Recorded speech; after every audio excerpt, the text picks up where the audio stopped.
Mira, yo creo que a menos que tuviera el niño un riesgo bien determinado, como uno de esos riesgos de malformación de la vía urinaria, o que se infectaba la vía urinaria previamente, realmente la única protección que le conferiría la circuncisión a esta edad al niño en su primer año de vida, pues es nada más el primer año de vida. Pero más adelante no. Entonces eso tendrán que platicarlo entre ellos, pero no habría una indicación médica para que se circuncidara. Hola familia, ¿qué tal? Bienvenidos a Doctor Talks, el podcast. Soy el doctor César Contreras, médico anestesiólogo y farmacólogo, profesor y mentor. Soy conferencista y creador de contenido, apasionado de la vida y comprometido con tu salud. En este programa tú eres el único protagonista, donde mi principal objetivo es brindarte información de calidad guiada de los mejores especialistas del país. El día de hoy nos acompañó en este episodio el doctor Omar Sánchez. Omar es médico por la Universidad de Guadalajara. Realizó la especialidad en pediatría en el Hospital Civil de Guadalajara Fray Antonio Alcalde. Posteriormente, realizó la subespecialidad en cirugía pediátrica en el mismo Hospital Civil, y por si fuera poco, realizó una alta especialidad en urología pediátrica en uno de los mejores hospitales pediátricos del país, el mismísimo Hospital Infantil Federico Gómez en la Ciudad de México. Además, Omar realizó una maestría en ciencias por la Universidad de Guadalajara y actualmente es médico adscrito al Servicio de Urología Pediátrica y profesor de la misma subespecialidad en el Hospital Civil de Guadalajara, Fray Antonio Alcalde. Omar en este episodio nos platica primero de toda la travesía que un estudiante de medicina pasa por el camino de desarrollar el sueño de ser un médico especialista. Nos habla de su experiencia en este trayecto y trata de ser una motivación enorme para todos los que tienen el sueño de tener una carrera en la medicina. Por otro lado, Omar nos platica cuáles son los principales motivos de consulta en pediatría y en urología específicamente. Nos aclara cuáles son mito y cuáles son realidad en el manejo de los síntomas urinarios que puede presentar un niño. Además, nos habla de cuáles son los escenarios más graves en las infecciones en vías urinarias en los infantes. Quédense en todo el episodio y aunque digas, ay, ¿cómo para qué si yo no tengo hijos? Créanme que abordamos temas bastante interesantes en general. Comenzamos.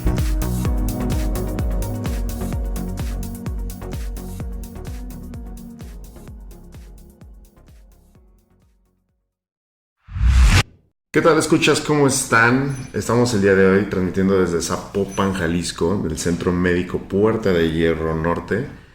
Es un gusto. Doctor Omar Sánchez, ¿cómo estás, amigo? César, feliz de verte. Sí, teníamos mucho que no nos veíamos, ¿verdad? Y sí, hace mucho tiempo nunca venía aquí al consultorio. Pues no, obviamente, no soy pediatra. Pero, perdón, no soy paciente pediátrico, pero déjame te platico que sí vengo en calidad de paciente pediátrico porque traigo mocos, güey. Estoy mocosísimo, tengo como una semana mocoso y qué mejor que venir con mi doctor de cabecera, el doctor Omar Sánchez. Ya les había platicado, el doctor Omar Sánchez es pediatra, es cirujano pediatra y urólogo pediatra además. Él se encuentra en su consultorio aquí en el Centro Médico Puerta de Hierro. Y antes que empezar esta plática, amigo, bueno, ya que dices que tenemos mucho que no nos vemos, porque les platico, el doctor es cirujano, ¿sí? Entonces yo como anestesiólogo, ¿sí? En algunas ocasiones, que son muy pocas, es por eso que les digo que no nos hemos visto en mucho tiempo, él tiene su anestesiólogo de cabecera, que es un anestesiólogo pediatra, a la cual quiero mucho y le mando un saludo, pero una vez que su anestesiólogo no puede acompañarlo en una de sus cirugías, pues empieza a hablarle a toda la gama de anestesiólogos pediatras que hay en la ciudad de Guadalajara y alrededores. Y una vez que ya se gastó todas esas posibilidades, y dice, bueno, déjame hablarle a alguien que sea, pues no tan malo, ¿eh? Al doctor César Contreras. Entonces imagínense, después de todo ese tiempo que tarda buscando un anestesiólogo, recurre a mí. Entonces ustedes calcularán cada cuándo nos vemos. Jamás. El doctor César es de cajón con adultos. Les voy a platicar, tú escuchas que esos dos pacientes han sido pacientes no pediátricos. Sí, es cierto. Y entonces tú eres mi primera opción en no pediátricos. Bueno, para todos mis escuchas, tenemos afortunadamente varios comentarios. Sé que hay gente de muy pequeña edad, gente que está estimulándose para el asunto de estudiar la carrera de medicina. Y me gustaría, Omar, que nos platicaras de tus inicios. ¿Cómo empezó el doctor Omar? ¿De dónde eres? ¿Eres de aquí de Guadalajara? Sí, soy aquí de Guadalajara y la UDG es mi alma mater. Uh-huh. Fíjate que ahorita que estás platicando del tema de los estudiantes, acaba de ser el examen y admisión de los estudiantes de la Universidad de Guadalajara. Uh-huh. Me impresionó ver que solamente el 7% de los estudiantes que hicieron examen para el Centro Universitario de Ciencias de la Salud de Guadalajara fueron admitidos. Entonces, la verdad es que me llama poderosamente la atención porque, bueno, imagino cuánta gente queda fuera del sistema de la Universidad de Guadalajara. Uh-huh. Pero sí, soy egresado de la Universidad de Guadalajara. Hice la especialidad de pediatría en el Hospital Civil Fray Antonio Alcalde, que es un hospital el que amo y adoro con todo mi corazón.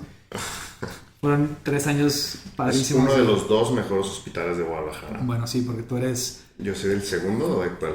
Sí, bueno, no voy a decir el segundo, pero al que más quiero yo es el Hospital Civil. Les platico, el doctor Diego. Omar hizo la especialidad en el Hospital Civil Fray Antonio Alcalde, que en teoría y entre comillas es hermano, bueno, es papá realmente del Hospital Civil Nuevo, doctor Juan y Menchaca, que es de donde yo salí, de donde yo me formé. Entonces tenemos como esa, no sé, como esa amistad picosona entre rivalidad y amistad.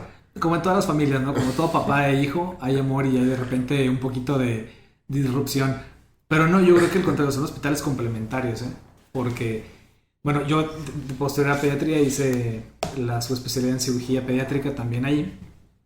O sea, platicamos, hiciste la carrera de medicina en el centro universitario de la UDG. Exacto. Después hiciste la especialidad. Una especialidad que son 3 años, que es pediatría médica en el Hospital Civil de Guadalajara. Uh-huh. Luego una subespecialidad que son 4 años de cirugía pediátrica. Okay. En donde operamos desde recién nacidos hasta adolescentes. Y dijiste, quiero algo más. Y dije... Esto no me llena. Y dije, me estoy envejeciendo, no tengo nada que hacer, ¿qué más hago? Vamos por una alta especialidad. Hay cursos de cocina, Omar Sánchez. Sí, pero no sé, no se me ocurrió. Entonces dije, bueno, algo muy sencillo. Dije, bueno, vamos a hacer urología pediátrica del Hospital Infantil de México, Federico Gómez. Que es uno de los mejores hospitales en la Ciudad de México, en el país. Y súper reconocido en toda Latinoamérica. Y bueno, ahí hice otros 2 años de la alta especialidad en urología pediátrica. Que bueno, obviamente fue como todo un reto porque siempre, digo, siendo de Guadalajara, estando acostumbrado a los hospitales civiles. Estar en casa Y de repente irte a Ciudad de México con gente que no conocías. Pero ¿sabes qué?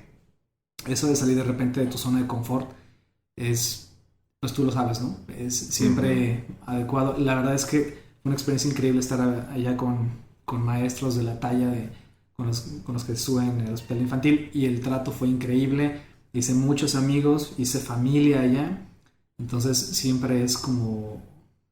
Eso siempre me ha hecho de repente ahora mis residentes, estarlos alentando a que den el brinquito, salgan de su zona de confort, roten a otros países, otras ciudades, conozcan hospitales nuevos. Siempre son buenas experiencias. Oye, Omar, yo creo que como todos los que hemos estado en la carrera de medicina tuvimos como ese instinto de superhéroe en algún momento. Creo que ese es uno de los principales cometidos por los cuales entramos a la carrera de medicina. ¿Por qué estudiaste medicina? Siempre me gustó biología, Siempre me gustó biología, siempre me gustó el cuerpo humano, siempre me gustó todo eso. Y eso fue de toda la vida. Yo creo que si no hubiera estudiado medicina, tal vez hubiera sido veterinario. ¿Te gustó? Y finalmente me dedico a las pequeñas especies. Entonces no hay mucha diferencia. No, realmente siempre supe que iba a estudiar medicina y bueno. Y después de terminar la carrera de medicina, ¿siempre quisiste ser pediatra? No. ¿Qué otras cosas pasaron por tu realmente cabeza? Pediatría me gustó casi el final de la carrera, cuando llevas la materia de pediatría. Se me hizo sumamente interesante. Y al hacer el preinternado, que es, bueno, ya cuando estás terminando la carrera, me gustó mucho. A mí me gustaba también ginecología también, entonces cuando entraba de repente a lugar donde nacen los bebés, me gustaba así ver la parte del parto de la mamá, pero me empezó a llamar mucho la atención el bebé.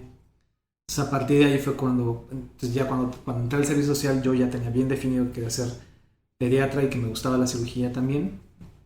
Entonces yo creo que la mejor forma de combinarlo fue con eso, o sea, siendo pediatra y cirujano pediatra. Digo, a nosotros nos tocó una etapa, mis escuchas deben de saber que cuando nosotros decidíamos hacer una especialidad, en aquel entonces nos tocaba solamente decidirnos por una.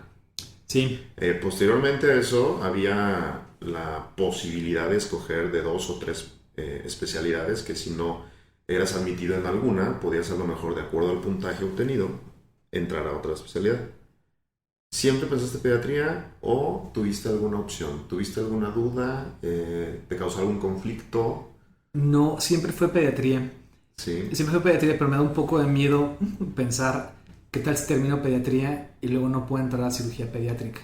ok, Y eso pasa mucho con, digo, tu hermano, por ejemplo, que entró a cirugía ajá, y después pudo haber no entrado a cirugía plástica así y es. quedarse como cirujano general o tener que haber escogido alguna otra subespecialidad. Entonces, ahí sí entraba en conflicto que decía, es que si no entra a cirugía, ¿qué hago? Ya estabas un paso adelante realmente. Sí, claro. Entonces fue jugarte el todo por el todo.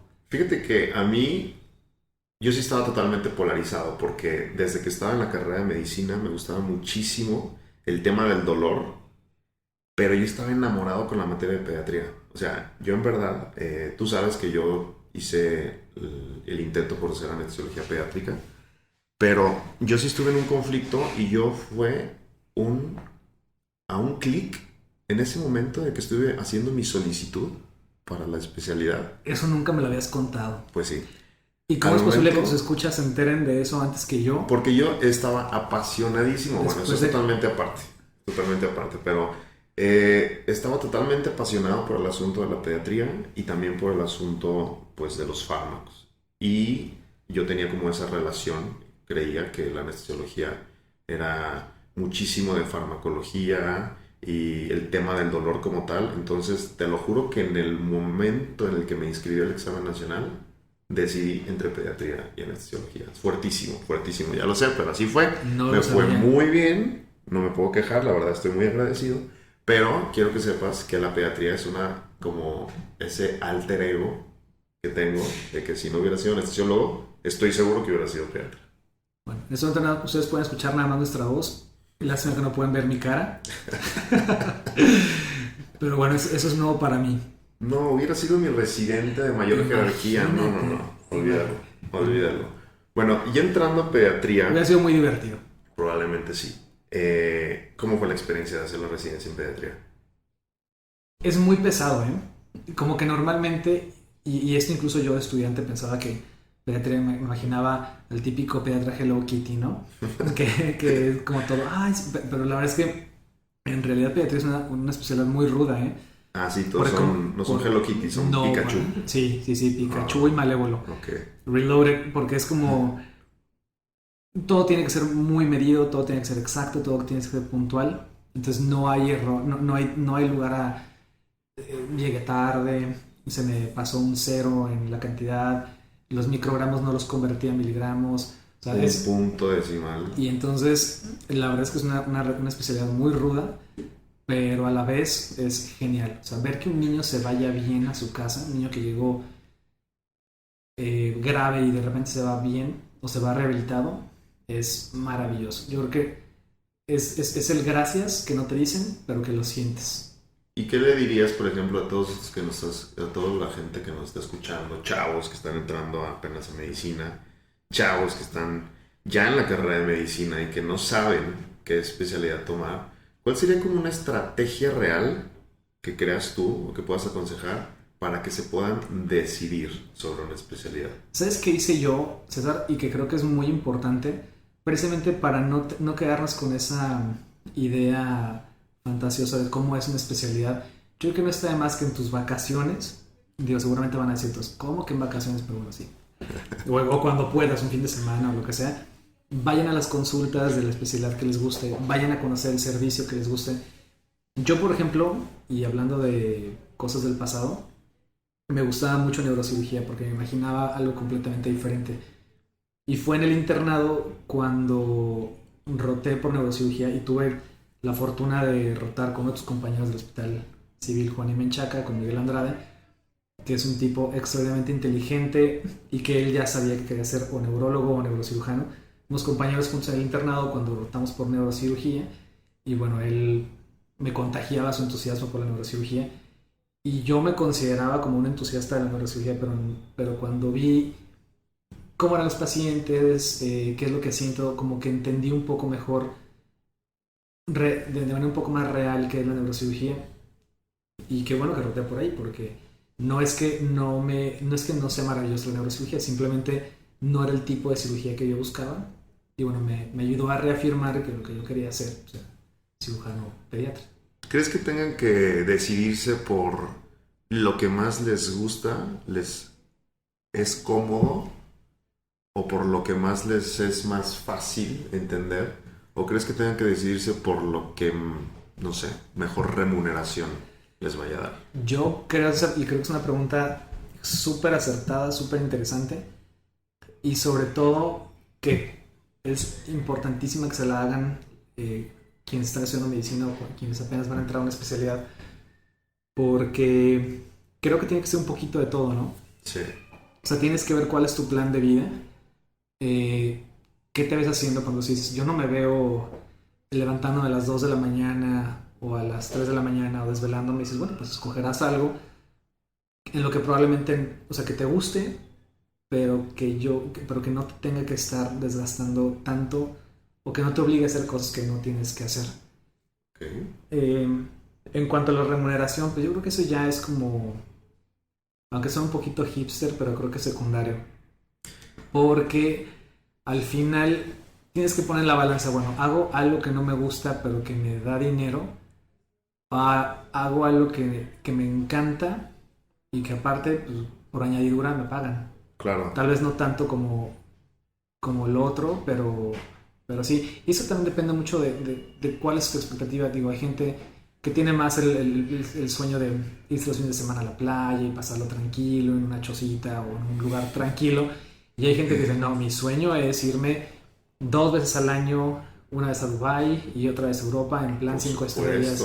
Entonces, de eso pues, ya depende de lo que tú quieras hacer, ¿no? Sí, fíjate que el comentario viene a raíz de que una estudiante de medicina me hizo el comentario de que amaba la pediatría, pero que ella creía que en un Guadalajara o en unas circunstancias actuales era muy difícil como que pues tener resultados o remuneración inmediata o sentirse que se le llenaban los bolsillos, ¿no? Que ella lo veía y que no. Entonces que ella veía por otro lado que los dermatólogos les iba muy bien. Entonces que estaba en esa incertidumbre entre ser dermatología o hacer pediatría.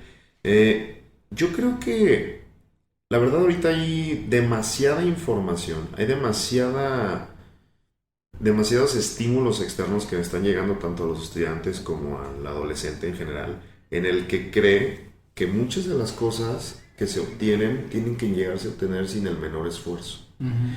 Sin embargo, creo que el hecho de estudiar medicina, el hecho de hacer una especialidad como el caso de la pediatría, el chip que maneja o la información que maneja el estudiante de medicina es muy distinta, tiene que ser muy distinta, sí tiene que ser mucho con los valores ideológicos, con el querer buscar un objetivo en salud en común, pero no sé, en lo poco que tengo de conocer a mis estudiantes, he visto que este término hipster sí viene a causarles demasiada turbulencia porque dicen, bueno, pues yo quiero tener un estilo de vida bastante cómodo, pero pues tampoco me quiero matar.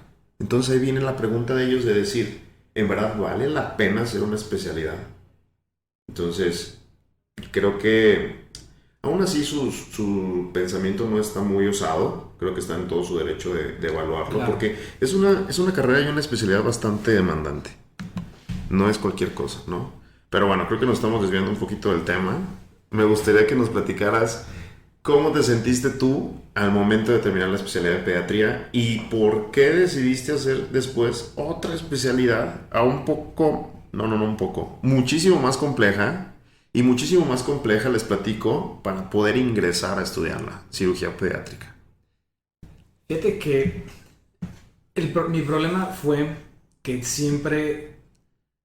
que nunca pude decidir que si me gustaba más la parte médica o la quirúrgica, porque me gustaban las dos, y mucho. Okay. Entonces eso para mí fue muy complejo, porque decía, bueno, es que me gusta mucho, por ejemplo, todo lo de medicina interna, la fisiología, pero me gusta mucho lo quirúrgico, entonces necesitaba encontrar algo que fuera que me gustara mucho tanto la parte médica como la quirúrgica. Entonces, para cirugía pediátrica, por ejemplo, en algunos hospitales puedes optar por hacer 1 o 2 años de pediatría y después brincar a cirugía pediátrica, pero yo, bueno, quise terminar pediatría, certificarme como pediatra y después entrar a cirugía pediátrica, porque me gustaban mucho las dos. Entonces ese fue por lo que hice una subespecialidad quirúrgica. Okay. Aunque sabía, también como ese estuve, me la pensé mucho porque veía a los residentes de cirugía pediátrica burneadísimos, que ya no eran chavitos. No, definitivamente no. Porque cansadísimos, sí, no, cansados, calvos, sí, panzones, terrible, con unos hábitos terribles. Sí, cero vida personal. Entonces sí lo pensé mucho. También un poquito como el estudiante que me platicaba, ¿no? Que dice, bueno, me veo realmente después de los 30 y tantos todavía haciendo guardias, todavía sin dormir, todavía sin percibir una remuneración económica. Entonces, pero al final la respuesta fue sí.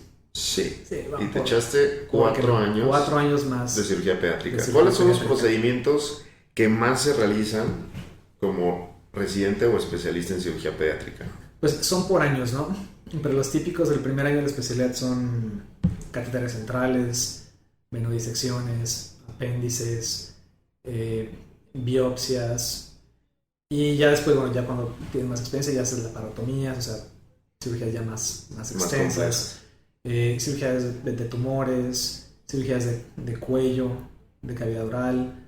Y el hospital civil tiene mucha información en urología. Entonces toda la parte urogenital también es como desde el principio la vas viendo mucho, todo lo laparoscópico. Y ahí fue cuando me encantó toda la parte de la vía genitourinaria y que dije, esto va a ser lo mío. Okay. Y lo que me hizo decidir todavía después, enfermamente, hacer urología. Aventarme otros 2 años de una especialidad en la Ciudad de México. Y para todos los papás que nos están escuchando, un cirujano pediatra puede operar absolutamente cualquier tipo de situación quirúrgica de un niño. En general sí, excepto todo lo que tiene que ver con cabeza, con cerebro. Esa parte no nos compete a nosotros, ni la parte de huesos o músculo. Algunas cosas sí, algunas cosas no, pero como primer abordaje creo que es una buena idea acudir al cirujano pediatra porque de entrada es un pediatra. Ajá. Que además tiene formación quirúrgica. Entonces, si de repente eso no es de la competencia de él, bueno, podrá al menos decirte que...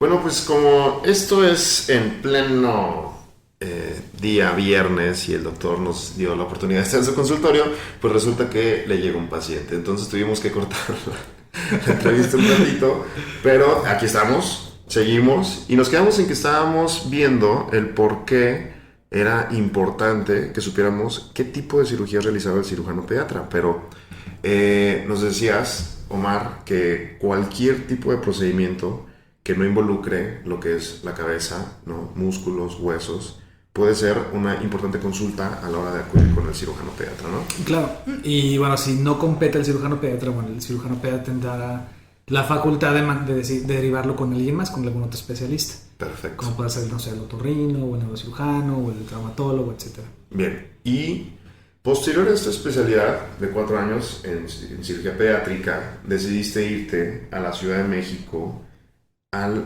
Hospital Infantil Dr. Federico Gómez. ¿Por qué ahí, Omar? ¿Por qué no en tu alma mater? Fíjate que no tenemos todavía el programa de alta especialidad como tal. Solo que sea por eso. Como tal ahí. Y hay un adiestramiento que, bueno, en ese tiempo no lo teníamos todavía muy definido, ni estaba abierto el programa. Y en alguna ocasión, precisamente te acuerdas que platicamos de la importancia de ir a rotar a otros hospitales, me tocó conocer el Hospital Infantil de México y dije, bueno, pues aquí es donde. La verdad tuve la gran fortuna de toparme con gente extraordinaria como el doctor Mario Despardo, el doctor Fernando González y el doctor Rodrigo Medorio Niembro, entre otros, y mis compañeros residentes de aquel tiempo. Y la verdad es que me mostraban un panorama completamente diferente de lo que yo conocía de la urología y de la cirugía pediátrica. Entonces fue una convicción absoluta. Dije, ya sabía que quería hacer urología pediátrica, solo faltaba el dónde y el dónde quedó definido con esa rotación. Perfecto. Entonces fui, el examen, me quedé aceptado y ya, así fue. Que me imagino que no debe ser nada difícil, perdón, nada fácil que te acepten en un hospital como este. Pues no, pero bueno, de eso depende mucho haber hecho una rotación adecuada cuando visitas el hospital por primera vez. Y obviamente que en tus exámenes de admisión, tus entrevistas y todo sea todo lo mejor posible. Y en esta, ¿qué es? Se llama alta especialidad. Alta especialidad. ¿Qué tipo de padecimientos en el niño son los que más alcanza a tratar el urólogo pediatra, en este caso tú, para que los papás sepan qué tipo de síntomas, principalmente qué tipo de enfermedades son las más comunes que ve el urólogo pediatra?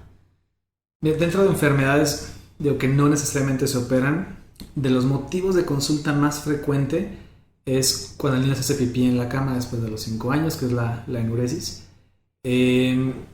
Y hay un grupo grande de alteraciones de la vía urinaria que se llaman disfunción del tracto urinario inferior y que muchas veces conllevan algunas otras enfermedades. Y uno, pues las infecciones de vías urinarias, que es lo que recurrentes, o sea, cuando el niño ha tenido ya varias infecciones de la vía urinaria y que los papás dicen, bueno, pero ¿por qué le pasa esto? Es uno de los motivos de consulta más frecuentes con nosotros. Y de las cuestiones de que se operan, bueno, a partir de que se empezó a hacer ya de manera rutinaria el ultrasonido prenatal, gracias a esto fue posible detectar muchas enfermedades de la vía urinaria o malformaciones. Entonces ya la atención es mucho más temprana. Incluso de repente vemos papás que están esperando apenas a su bebé y la consulta prenatal es, bastante frecuente para los urólogos. Eso, perdón, me llamó mucho la atención. Unos papás que están esperando a un bebé y van a su consulta y les hacen su ultrasonido estructural o funcional, uh-huh, como se llama, y alcanzan a detectar alguna anomalía, una malformación en el tracto urinario, inmediatamente pueden acudir contigo antes, aunque no haya nacido una bebé. Sí. Y eso es muy importante porque disminuye mucho la ansiedad de los papás y te permite decidir dónde debería nacer tu bebé, qué pueden esperar, qué necesitan, qué no necesitan, y sobre todo tener un poco más de tranquilidad de saber qué es lo que requiere el bebé y que en muchas ocasiones son cosas que se van a quitar solitas, que no requieren ninguna intervención más que seguimiento y solamente tomar ciertas medidas de cuidados especiales, pero te permiten poder darte un poquito más y no estar con el miedo de la expectativa de no, pues ya que nazca veremos qué pasa. Y no tiene que ser así. Hay muchas cosas que podemos detectar antes del nacimiento y hacer y tomar medidas al respecto. Y una vez que nace el bebé, ¿qué tipo de procedimientos quirúrgicos desde el nacimiento hasta la adolescencia son los más comunes que realiza el urólogo pediatra?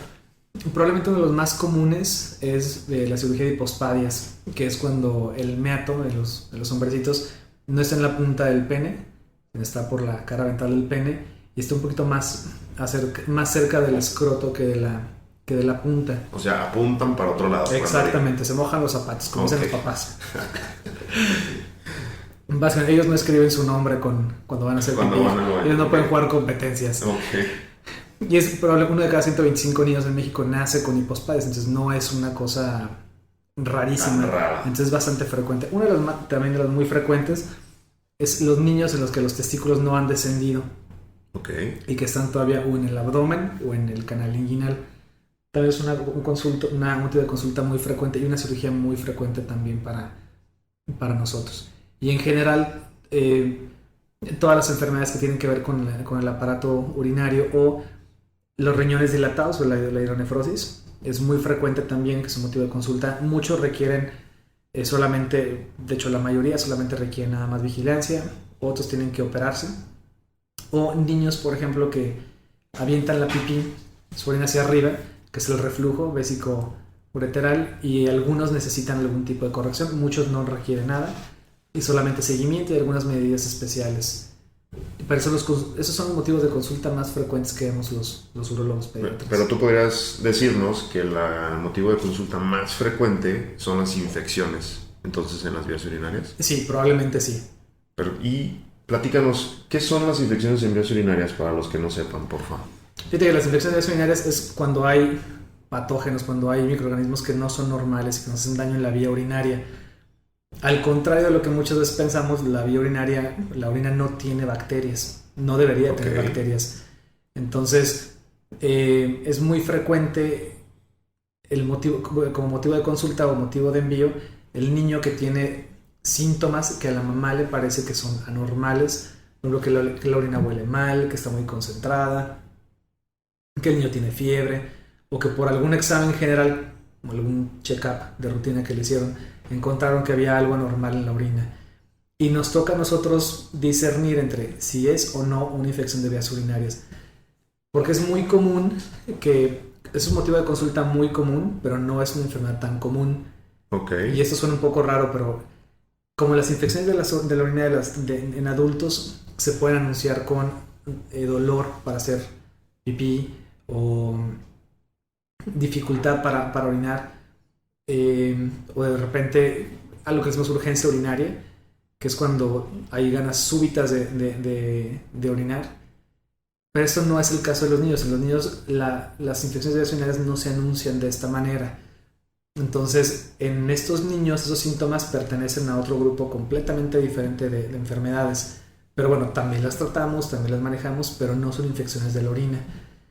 Más bien, motivos, por ejemplo, como para pensar que el niño tiene una infección de la orina, el más importante es una fiebre que no viene de la garganta. Por ejemplo, un niño que no tiene tos, que le revise el doctor la garganta y está normal. Okay. Es un niño que forzosamente tiene que venir con el urólogo para que revisemos si el foco de la fiebre es de origen urinario. Porque el niño puede no tener otro síntoma, sobre todo en niños muy muy pequeños, y ser de origen urinario. Perfecto. ¿Cuáles son los, digamos así, cuáles son los gérmenes más comunes que pueden estar en el paciente pediátrico? Porque sabemos que en el adulto pues es otro mundo, ¿no? Claro. Pero tanto la vía de transmisión como el contacto con distintos gérmenes es totalmente distinto en el paciente pediátrico. ¿Cuáles serían los gérmenes o los microorganismos más comunes en los bebés? Pues por mucho los más comunes en los niños son la Escherichia coli, que no varían mucho en relación a las del adulto. Otro puede ser las Klebsielas, por ejemplo, que también son relativamente comunes, pero más bien en niños que han estado hospitalizados o que han tenido algún tipo de cirugía. Y es el tipo de bacteria que más frecuentemente vemos. Generalmente los niños muy pequeñitos, en los de menos de 28 días o en los lactantes, con frecuencia la forma en la que se infectan tiene que ver más bien con infecciones que empezaron en su sangre por otra vía. Decimos que es una transmisión hematógena. Conforme crecen los niños, sobre todo, hay una epidemiología muy curiosa aquí porque en el primer año de vida quien más se infecta de la vía urinaria es el hombrecito. Bien. Y esto cambia, bueno, tiene que ver un poquito también con que se coloniza el prepucio, que es la piel que cubre el pene, con bacterias e infecta la orina.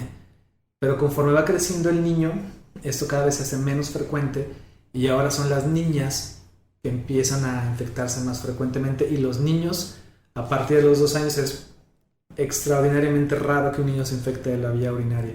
Si esto sucede, pues tenemos que investigarlo y buscar por qué pasó, porque no es normal. Entonces, a partir de esa edad muchas niñas empiezan a ir también solitas al baño, y es la edad típica en que se empiezan a infectar de la vía urinaria.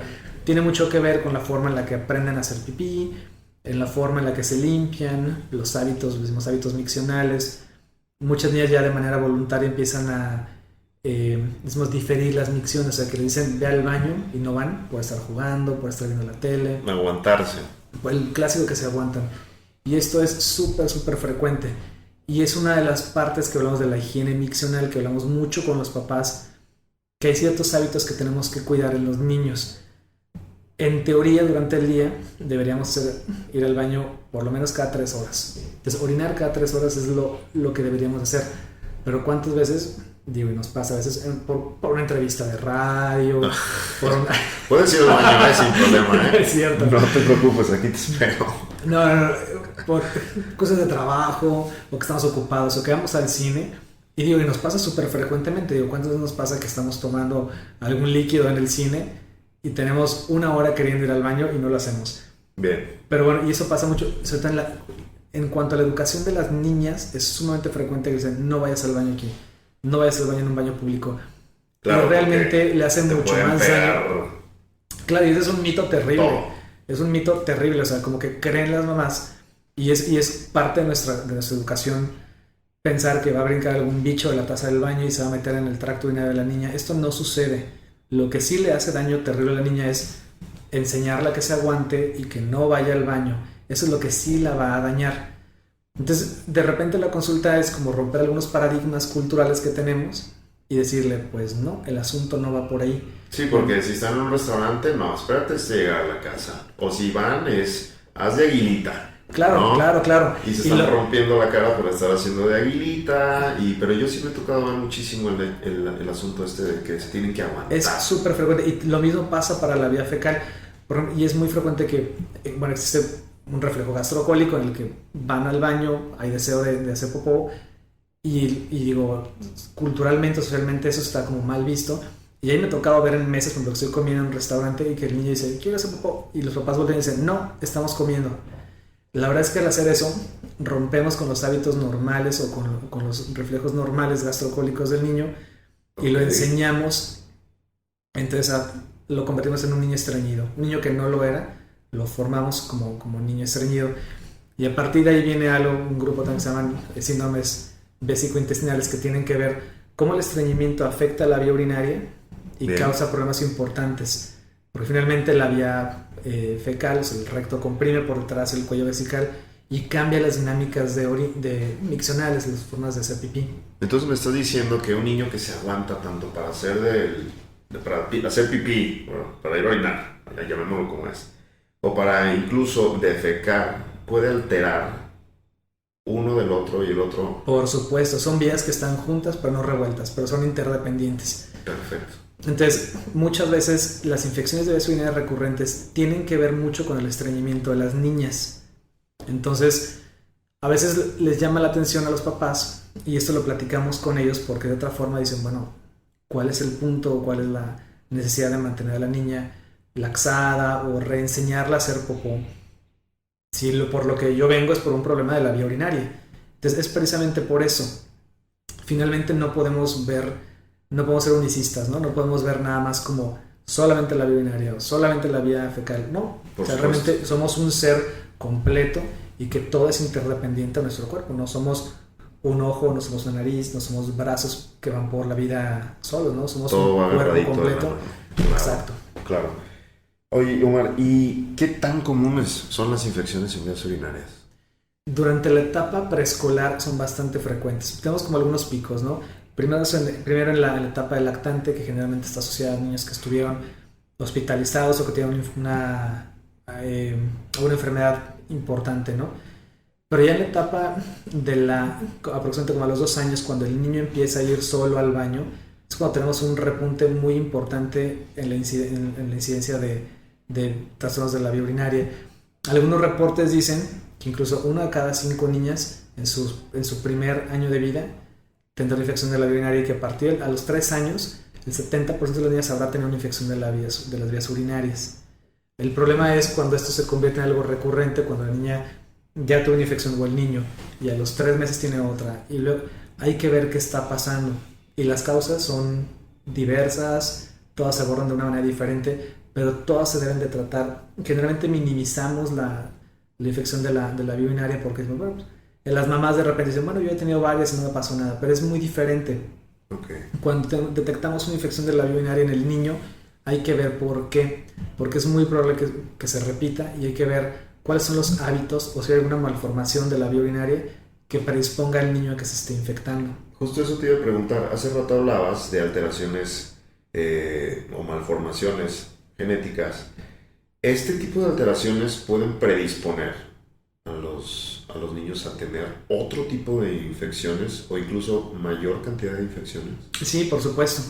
Y es por eso que es muy importante detectarlas para modificarlas y también obviamente modificar los hábitos miccionales del niño, porque si ya tiene de por sí una predisposición por alguna malformación a una infección de la vía urinaria, es sumamente importante que detectemos hábitos miccionales inadecuados que predispongan aún más al niño a infectarse. Claro, porque una de las principales causas es una alteración en la mecánica, ¿no? Exacto. El vaciamiento. Entonces, en este tipo de alteraciones, quiero pensar, te lo digo así, quiero pensar de que muchas de estas alteraciones o malformaciones tienen que ver con la mecánica, sí, claro, de la expulsión de la orina. Claro, y consiste entonces en apostarle mucho a la retroalimentación del niño, al famoso biofeedback, de enseñarlo cómo escuchar a su cuerpo o aprender a sentirlo nuevamente.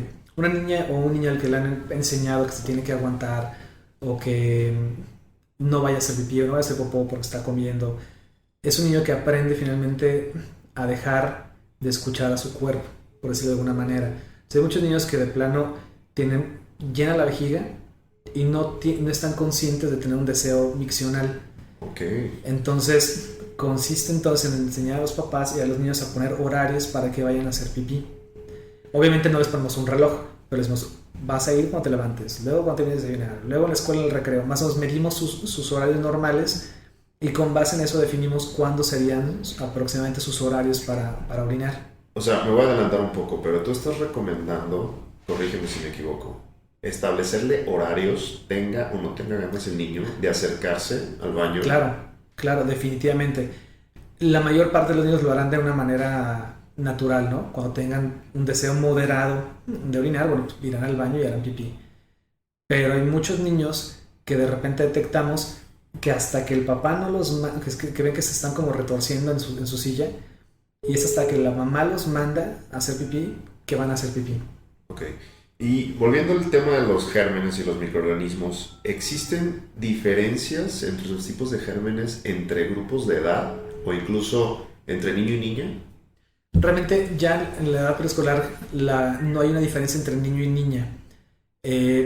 Obviamente sí, E. coli continúa siendo el 90% o más de las infecciones de la vía urinaria y probablemente en segundo lugar las Klebsielas. Realmente solamente en el lactante suelen ser diferentes los gérmenes que afectan al bebé, que es más frecuente encontrar bacterias del grupo de los gram positivos, a diferencia ya de edades más avanzadas que por muchos son los gram negativos. Perfecto. Omar, ¿y cómo pueden sospechar los papás? Digo, porque muchas veces, y más tocándose el tema urogenital, los niños son muy cohibidos en eso, y también depende como la edad en la que estén cursando. Pero ¿cómo pueden detectar los papás si un niño empieza con síntomas de una infección y cuando no lo son? Porque muchas veces pues simplemente no lo son. Entonces, ¿cuándo pueden decir los papás, oye, como que el niño sí tiene síntomas y no necesariamente ya tienen un cuadro infeccioso? Claro, el más frecuente, César, yo creo que es la fiebre. Bien. Y sobre todo, como comentábamos hace unos momentos, la fiebre que no parece venir o que el foco no es muy evidente. Cuando no encontramos lo que escuchamos, que revisamos nariz, garganta, campos pulmonares y no encontramos un sitio, lo más frecuente es que el foco sea un foco urinario. Cuando encontramos un niño, sobre todo que tiene las mamás de repente los traen porque el niño tiene dolor suprapúbico o abdominal. En los niños muy pequeños, otro síntoma muy frecuente se anuncia por vómito y rechazo a la alimentación, sobre todo en lactantes. Okay. Entonces, normalmente cuando vemos un niño que vomita o que rechaza la alimentación, bueno, pensamos en algo gastrointestinal, ¿no?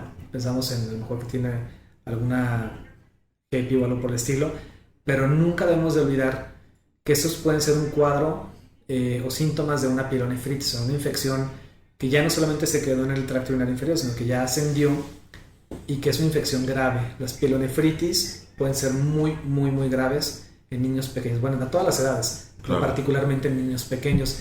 Y en muchas ocasiones el síntoma o signos y síntomas como de vómito y fiebre y rechazo a la alimentación no nos hacen pensar en una infección de la vía urinaria, pero hay que tenerla siempre en mente también. ¿Sabes por qué te lo pregunto? Porque yo creo que los papás sería la última opción que Definitivamente, pensarían. La fiebre. definitivamente. Tienes tu niño con fiebre, febrícula. Yo creo que lo último que piensan es infección de vías urinarias. Y probablemente hasta que no llegue el niño, como el comercial de Vermox, de si tú sientes que te pica la colita, Sí.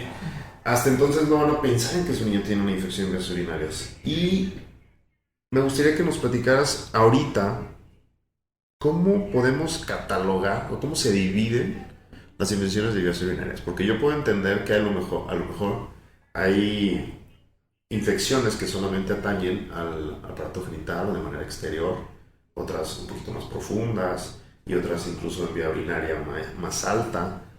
Pero ¿nos puedes platicar cómo es que se diferencian estas infecciones? Sí, fíjate que es muy frecuente que los papás confundan precisamente en el caso de las niñas, las bulovaginitis con infección de la vía urinaria. Que no, Es decir, no es entonces una infección en vía urinaria. no. Pero, Gente cuando las mamás de repente ven la vulva muy roja o que les arden como si estuvieran rosadas, o sea, una especie como una mancha como más morenita que va de los genitales hacia el anito, es una bulovaginitis. Y a pesar de que suene el nombre como si fuera algo infeccioso, en realidad es una quemadura química por la orina. Si nosotros hiciéramos ahí, por ejemplo, revisáramos la orina, lo más probable es que no tenga la niña infección de vía urinaria, solamente una quemadura química por la orina. Ahí a lo que le apostamos es a desarrollar hábitos miccionales adecuados, enseñar a la niña a limpiarse de manera adecuada, que si alguna vez vienes a la consulta y ves cómo lo hacemos, te vas a reír, porque es sentarte junto con la niña, enseñarle a abrir las piernitas, bien, cómo irrigarse, es muy curioso, pero tiene que ser una consulta muy práctica para que los papás se sientan con la confianza, se sientan con las habilidades de poder ayudar a la niña a limitar esto. Entonces, y las mamás, como algunas han tenido de repente mejor infecciones ya de la vía genital, lo confunden, pero no tiene nada que ver con esto.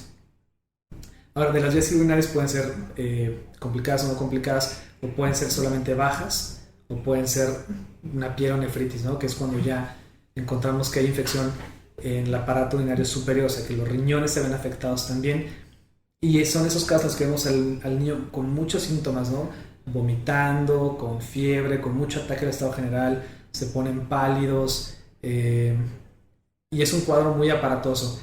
Y como decíamos hace unos momentos, es lo último en lo que piensas, en una infección de la vía urinaria. O existen los cuadros que son, que el niño tiene molestias más bien de tipo aparato urinario inferior, que son las muy clásicas de las adolescentes, que tienen ardor para hacer pipí, pero que no es el cuadro clínico, pero para nada del niño.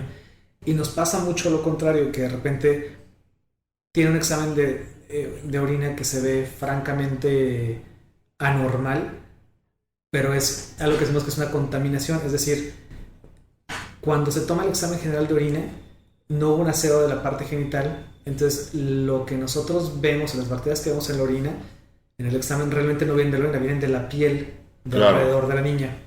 Pero esto puede ser por un examen mal recabado. Exacto, sí, mal tomado.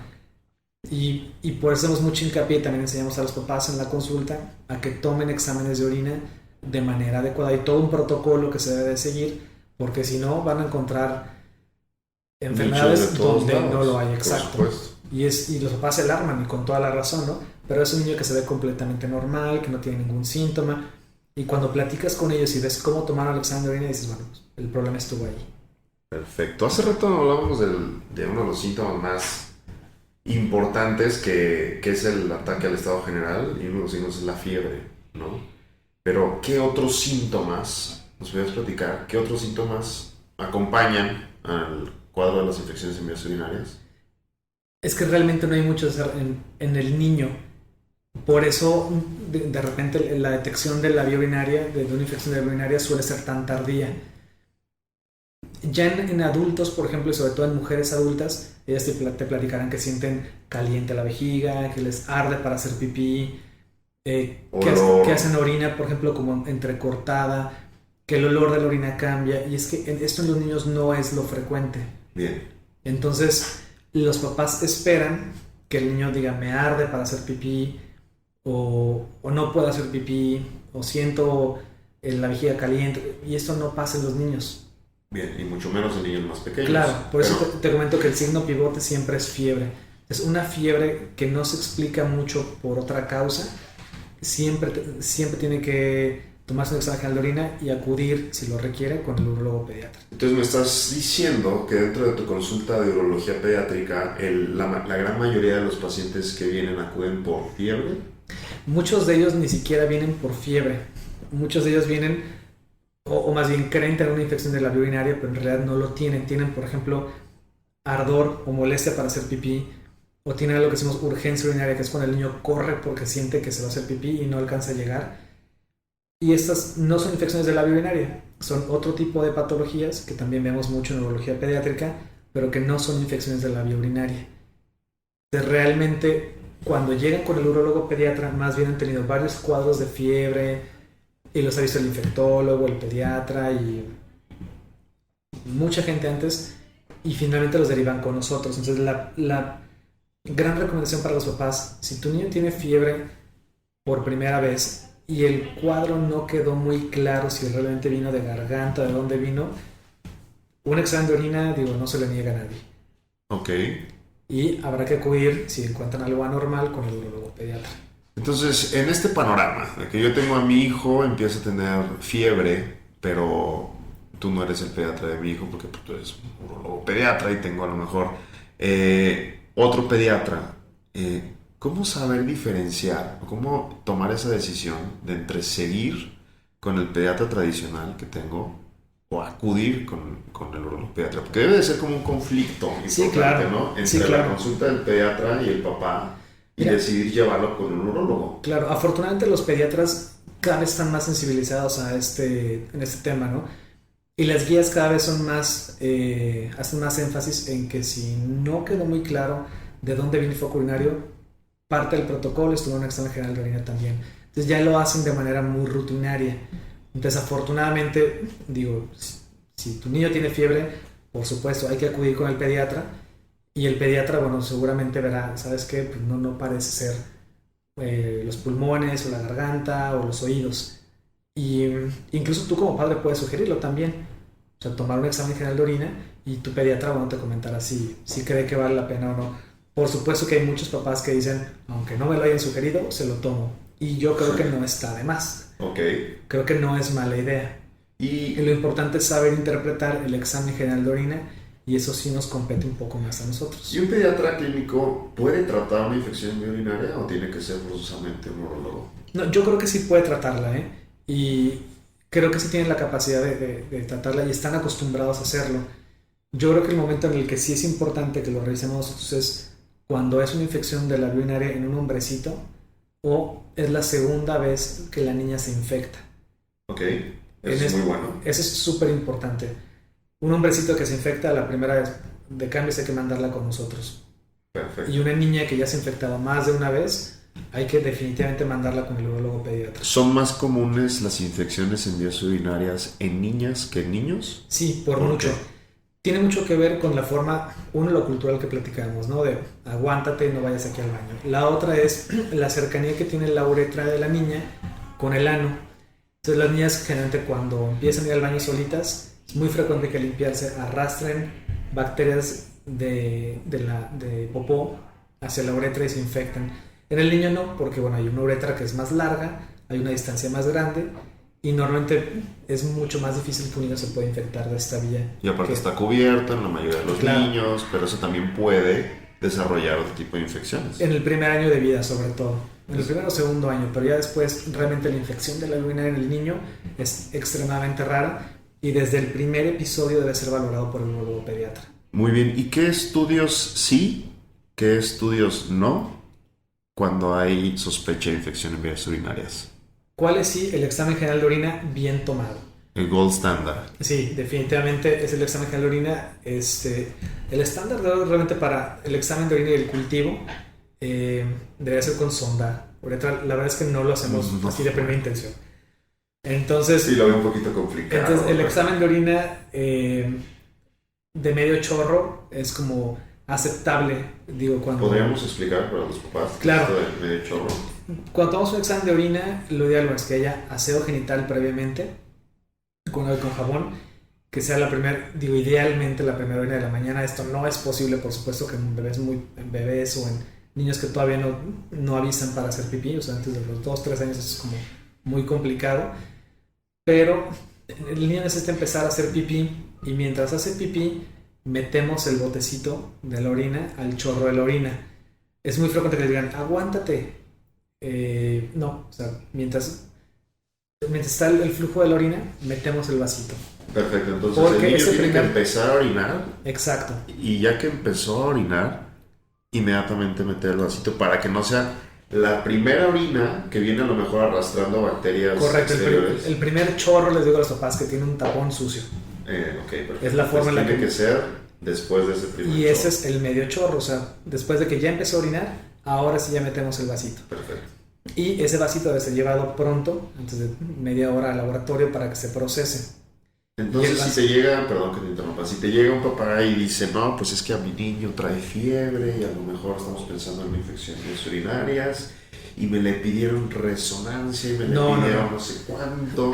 No. ¿Cómo saber que sí, que no? Porque tú me platicas que el examen general de orina es el estudio más importante o de los más importantes. De inicio, de claro, los más sí. cómodos Definitivamente. También. Pero ¿qué otros también tienen que tomar en cuenta a la hora de que un pediatra les diga, tienen que tomarle esto? Los papás deben de decir, ok, mira, sí se los voy a tomar. Pues mira, yo creo que siempre sí, hacerle caso al pediatra, la recomendación que les haga. De repente sí abusamos un poco de los estudios, ¿no? El siguiente, depende de qué es la sintomatología del niño, probablemente el siguiente estudio de elección sea el ultrasonido renal. El ultrasonido, la ventaja es que es un estudio que no duele, no lastima al niño, no emite radiaciones y pues es una idea razonable cuando está, digamos que justificado.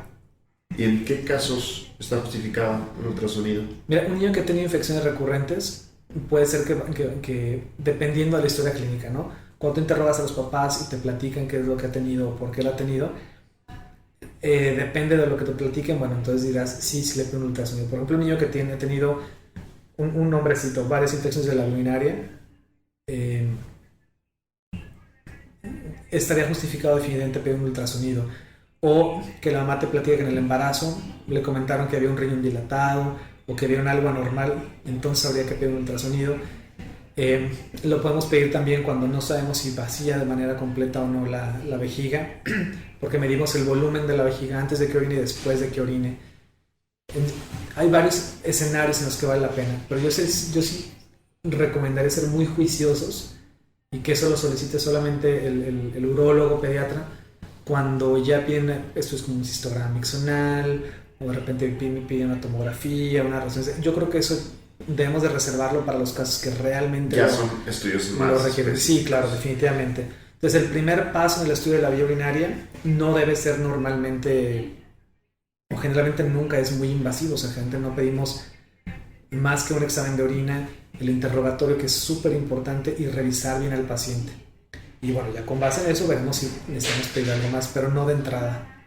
Bien, esto lo vengo a sacar a colación porque tampoco quiero mamás, porque conocemos cómo son las mamás. No quiero que vayan a llegar y decir, vengo porque quiero que a mi hijo me le hagan un ultrasonido. No, tenemos que ser conscientes de que sí se necesita, que no se necesita. Muchas veces ustedes, no, yo estoy seguro que todas las mamás quieren como inmediatamente quitarse la duda, el estrés, claro, de qué es lo que tiene su bebé. Pero simplemente les mencionamos aquí qué es lo que más comúnmente les pueden llegar a solicitar a sus niños. Y no es necesariamente una llamada de atención al pediatra de si es que le están pidiendo el estudio de más, si es que no le están pidiendo el estudio de más. Ustedes deben tener la confianza de que el pediatra, en este caso su pediatra de cabecera, les va a pedir el estudio que es necesario, porque yo he conocido mamás, te lo digo yo, pero seguramente tú tienes unas historias fabulosas de que realmente piensan que es muy poco a veces lo que se les solicita y quieren pedirles todo, al fin y al cabo tenemos la posibilidad, tenemos seguro de gastos médicos, quiero que me le tomen todo. Sí, claro, yo definitivamente sí les recomendaría que le hagan caso al pediatra. Si el pediatra le dice de entrada solo requiere el examen de orina y el ultrasonido, de verdad quédense con eso. Sobre todo que a veces me llegan niños o mamás que me dicen que les van a tomar una Eurotac, una tomografía, porque se los tiene la posibilidad de hacerlo. Digo, realmente no. O porque vieron en Facebook o en Google. Sí, y sobre todo en niños, por ejemplo, es muy poco deseable tomar una tomografía, pues son cantidades muy importantes de radiación y al niño le quedan, en teoría, o esperemos, muchos años de vida por delante. Y mucha radiación por delante. Entonces, ¿para qué desgraciarle la vida? Sí. Exponiéndola a un ambiente tipo Hiroshima tan pequeño. Además el estrés que involucra. Sí, claro, y además para entrar a un tomógrafo muchos niños tienen que dormirlos, entonces tienen que ir a un anestesiólogo, dormirlos. Que la anestesia es terrible, o sea, no se lo recomendamos, no es cierto, para nada. Entonces necesita ir con ayuno de 8 horas el niño, entonces realmente es completamente necesario, es someterlo a radiaciones que no necesita, al ayuno que no necesita, a fármacos que no necesita para dormirlo. Y además del costo y todo lo demás, entonces no porque puedas pagarlo hay que hacerlo, o sea, hay que hacerlo cuando se necesita. Y en el tema de infecciones en vías urinarias, doctor Omar Sánchez, ¿consideras que hay que ser simplistas? Jamás, nunca, porque cada evento de infección de vías urinarias es como la punta del iceberg, ¿no? O sea, hay que verlo como qué causó la infección de la vía urinaria. Y puede ser algo tan sencillo como que, bueno, la niña se limpió mal y se infectó, o puede ser algo tan severo como una malformación de la vía urinaria subyacente o un muy mal hábito para orinar que va a causar estragos de por vida en este paciente.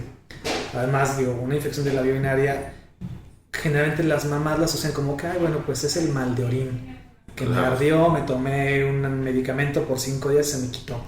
En el niño, la infección de la vía urinaria puede ser mortal, puede causar un shock séptico y puede morir. Entonces no es tan sencillo.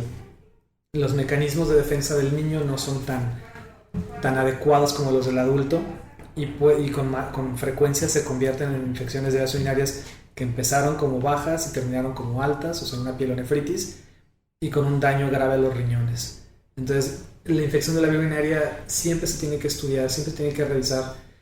Y nunca verla como bueno, una infección por ahí, para nada. Y ya que tenemos diagnosticada y bien identificada la infección en el niño, ¿cómo se trata? ¿Cómo se inicia un tratamiento en las infecciones? Porque yo creo que la gran mayoría de las personas seguimos creyendo, para no excluirme, que muchas de las infecciones o la gran cantidad de infecciones en vías urinarias inician con algo exterior. Hay muchas infecciones que son en vías urinarias y que pueden ser secundarias incluso. Pero en los niños sí inician por un arrastre mecánico y sí nos acabas de decir que la vía de entrada pues, es a nivel del meato urinario. Pero generalmente las mamás creen que con una pomada siguen como creyendo que hay cierta asociación entre la patología genital con la de la vía urinaria. Creen que con una simple pomada va a ser más que suficiente. La simple idea de sufrir un tratamiento de varias semanas con antibiótico o sufrir con N cantidad de fármacos, a lo mejor no lo ven posible. Creen que no es para tanto. Sí. ¿Cómo se trata una infección? Sí, tienes toda la razón. Y es que tendemos a creer que algo externo, como es una irritación, por ejemplo, de la vulva, es lo mismo que la infección de urinaria. Y no, la verdad es que no. Una puede aumentar el riesgo de la otra, pero no necesariamente. Bien. Pero definitivamente la vía urinaria se tiene que tratar siempre. Hay que tomar el examen de orina, el cultivo, y tomar una decisión de qué antibiótico requiere o qué necesita para tratarla. Pero siempre los remedios, por ejemplo, de tés de algo o dar mucho jugo de arándano, todo eso, esto debemos descartarlo. O sea, habrá cosas que pueden ayudar, como aumentar el volumen urinario con muchos líquidos y lo demás, pero siempre se deben de tratar. Y no son pomadas, o sea, son, como bien lo comentas, son medicamentos tomados o incluso por vena que requieren no menos de 7 días. Entonces, que pueden requerir 10, 12, 15 días, depende de la gravedad del problema. Y una infección en vías urinarias, ¿qué se le da? No lo estoy haciendo con la intención de que las mamás se documenten y sepan después cómo medicar. Estoy en contra totalmente de la automedicación. Pero, ¿cómo se pueden catalogar el tratamiento? ¿Cómo se divide los tratamientos Pues mira, podemos empezar, una vez que corroboramos que sí hay una infección de la vía urinaria, podemos empezar con lo que decimos un tratamiento empírico, algo que creemos que puede atacar a la bacteria o al microorganismo que tenga el niño, en lo que tenemos un resultado del cultivo. Y una vez que el cultivo nos dice qué bacteria es y en teoría qué medicamentos son capaces de matarlo, entonces podemos o continuar con el medicamento que iniciamos o redirigirlo. Esto es, si nos sale por ahí, parece que es una bacteria que es resistente a lo que le estamos dando, pues habrá que cambiar a otra a la cual la bacteria sea sensible, o sea que tenga ese medicamento la capacidad de matar esa bacteria. Perfecto. Y sí, como te comento, no son tratamientos de 3 días, de 4, son por lo menos de 7 a 10 días o hasta 15, dependiendo de lo que hayamos encontrado. Sí, por si esperaban que les íbamos a decir qué medicamentos se iban a empezar a tomar, pues están equivocados. La verdad es que no. No, es que no hay recetas de cocina, entonces hay que ver el contexto del niño. Y también depende mucho de la edad. Hay medicamentos que no podemos dar en menores de 2 años o menores de 1 año, o cuando dejamos algo que se llama profilaxis, que es como medicamentos a baja dosis durante mucho tiempo para disminuir el riesgo de que se infecten niños que tienen ciertos riesgos. También son diferentes en los menores de 1 año, los de 2 y los adolescentes, etc. Entonces, ¿y cómo se previenen las infecciones en vías urinarias? Pues mira, yo sé que es complicado y más en el niño, porque uno como adulto pues dices, bueno, a lo mejor si me dicen que tengo que hacer para prevenir una infección en vías urinarias, pues está bien, pero es tener conciencia del otro, ¿no? Para que estar evaluando y vigilando qué está haciendo, qué no está haciendo, qué síntomas tiene, qué síntomas no tiene. Claro. En el niño que no tiene un riesgo muy particular, como un niño con alguna malformación, alguna enfermedad o inmunodeficiencia o algo así, en la mayoría de los niños, yo creo que lo más importante, y aunque suene muy simple, es enseñarlos a orinar como tienen que orinar. Es decir, que no se aguanten, que vayan cada 3 horas. En el caso de las niñas, por ejemplo, que hay que orinar con las piernas bien abiertas, quitarse la ropa interior para que puedan abrir bien las piernas, que tengan un aseo genital normal, un baño, como muy regular. Todo este tipo de medidas es realmente lo que nos va a disminuir el riesgo de que un niño se infecte de la vía urinaria, que son muy simples. O sea, realmente mantener al niño, detectar estreñimiento del niño para evitar que el niño sea estreñido y tratarlo. Son medidas que nos van a ayudar siempre a que el niño disminuya mucho su riesgo de infección de la vía urinaria. Perfecto. Bueno, estuvo muy bueno el tema, la verdad. No es que le tuviera una expectativa baja, no quiero que te equivoques. Mira. Ni estoy menospreciando el tema ni nada. No, pero la verdad es que estaba un poco preocupada de cómo abordarlo. No, y es que es apasionante. Y es enorme. Es un tema padrísimo y parece de repente hasta... Uno de mis maestros, el doctor Fernando González, decía que parecía a veces la consulta del chamán, porque era hablarle de cómo irrigar la vulva, o sea, cómo lavarla, y de cómo las piernas, y que el tipo de ropa, y que el estreñimiento. Y los papás dicen, pues no le veo mucha relación a todo esto, pero al final cuando lo explicamos y lo aterrizamos, y sobre todo lo más importante, ven los cambios que logramos en los niños. Y educativos también, claro, educación en salud. Y es que eso no es solo para el niño que se enfermó de la vía urinaria, es para todos los niños. Y luego, si te fijas, este tipo de actividades o de hábitos, los niños también se pueden contagiar entre sus compañeritos, amiguitos, a lo mejor, no sé, se hace una dinámica claro, y ¿sabes muy por qué? Lo típico de que el niño pide permiso para salir a hacer pipí en la escuela y le dicen que no, son cosas que tenemos que cambiar, y que cuando tú educas a un niño, o sea, que hablas con la mamá y le dices, tu niña no se debe de aguantar, los maestros empiezan a aprender que es completamente anormal decirle al niño que no vaya a hacer pipí, y esto ya está creando conciencias nuevas en las escuelas. Entonces nos toca la parte educativa, pues tú lo sabes, nos toca a nosotros también. ¿Cuántos compañeros, si no es que a ti o a mí nos pasó, que se orinaban en claro, clase? Y es súper frecuente y todavía sucede. Qué horror. Entonces, y eso es muy me daba pavor pedir claro, para ir al baño. O porque sabes que ni siquiera te van a dejar. Exacto. No. O en la clase de inglés, si no te acordabas cómo decirlo en inglés, no te dejaban. Y pues ya, ¿para qué? No, qué horror. Que me go to the bathroom, teacher, y esas cosas que creo que fue lo único que aprendí en toda la primaria, entre comillas bilingüe que tuve. Bueno, Omar, la verdad es que estoy muy agradecido que me hayas aceptado esta charla. César, un gusto enorme que hice todo. Y que no sea la última, ¿eh? No, que no sea la última, pero antes de que me mandes al diablo en tu consultorio, quiero que sepas que en mis redes sociales también tengo una pequeña interacción con las mamás y los papás. Y ellos me hicieron algunas preguntas que me gustaría que las respondieras de manera corta, porque ya abordamos el tema ampliamente. Son solamente 3 preguntas, ¿de acuerdo? Venga. Y una de ellas es, ahí te va, son todas anónimas, no se preocupen. Y dice, doctor, ¿es cierto que bañar a mi niña con agua caliente dentro de una tina y bicarbonato disminuye el riesgo de infecciones? Pues no necesariamente ni la temperatura ni el bicarbonato. El baño es, básico en todo niño para disminuir el riesgo de infección de vía urinaria y sobre todo siempre las niñas separar los labios y limpiar, porque el simple hecho de meter a la niña así, pues no tiene mucho que ver. Basta con que la niña haga pipí y rieguen sus genitales con agua, secar perfectamente y ya, pero en sí el bicarbonato y el agua caliente, pues no. No tienen ningún fundamento. No. Ok, la segunda. Doctor, mi niño tiene el prepucio rojo y le da comezón. Le pongo Capent y se le quita por unos días, pero le acaba de volver y es una infección. Quiero saber si es una infección y qué debo de hacer. Bueno, si el prepucio se pone rojo y da comezón, probablemente puede ser una balanitis o una balanopostitis. Es una infección de la piel del pene probablemente y hay que tratarse, y es con medicamento tomado y a veces tópico también.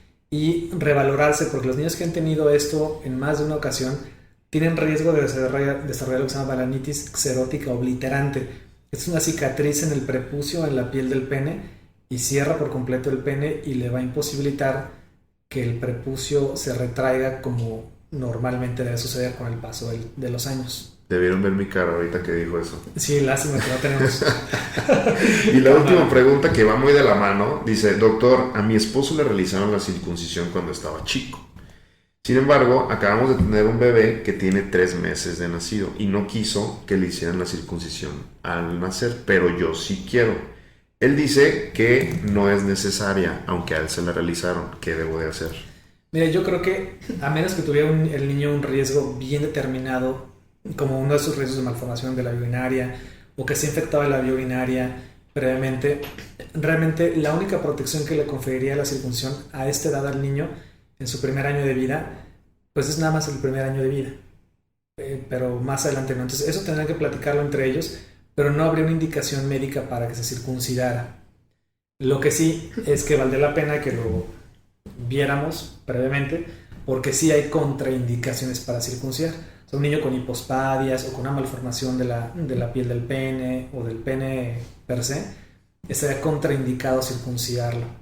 Entonces, yo creo que lo podemos dejar en paz ahorita, ¿eh? Que visite al urólogo. Sí, que nos visite y que ya lo platiquemos, pero de entrada yo creo que no hay indicación por lo que platica la mamá. Finalmente, doctor que no ve y toca se equivoca. Pero por lo que platica la mamá, no habría una indicación médica para circuncidar. Perfecto. Doctor Omar Sánchez Álvarez, amigo, pediatra, cirujano pediatra, urólogo pediatra. ¿Qué sigue? ¿Nefrólogo pediatra? Pues ahorita la maestría en educación, que es en lo que estoy, pero... Padrísimo. Pero ya luego te platicaré de eso. Ya lo platicamos en nota. Te agradezco muchísimo. ¿Dónde te podemos encontrar? César, platícanos tus redes, tu teléfono. El teléfono aquí del consultorio es 38 48 54 27. Y igual 38 48 54 28 y terminación 29. Aquí en la ciudad de Zapopan, Jalisco. Correcto, en Puerta de Hierro Norte. Centro Médico Puerta de Hierro Norte. Omar, muchísimas gracias. Al contrario, te agradezco muchísimo. Un gusto enorme, César. Y esta no va a ser la última. No va a ser la última. Más por supuesto que no. Te agradezco muchísimo. Al contrario, a ti, César.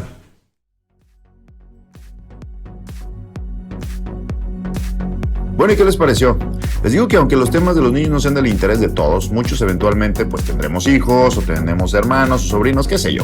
La información que nos dio el doctor Omar Sánchez es de primerísima y muy pocas veces se tiene a un especialista tan capacitado como él. Si quieres localizar al doctor Omar Sánchez, su consultorio se encuentra en el Centro Médico Puerta de Hierro Norte, en la ciudad de Zapopan, Jalisco. Los teléfonos de su oficina nos los dice al final de la entrevista. Síguenos en Spotify y en Apple Podcast y ahora en YouTube como Dr. Talks Podcast.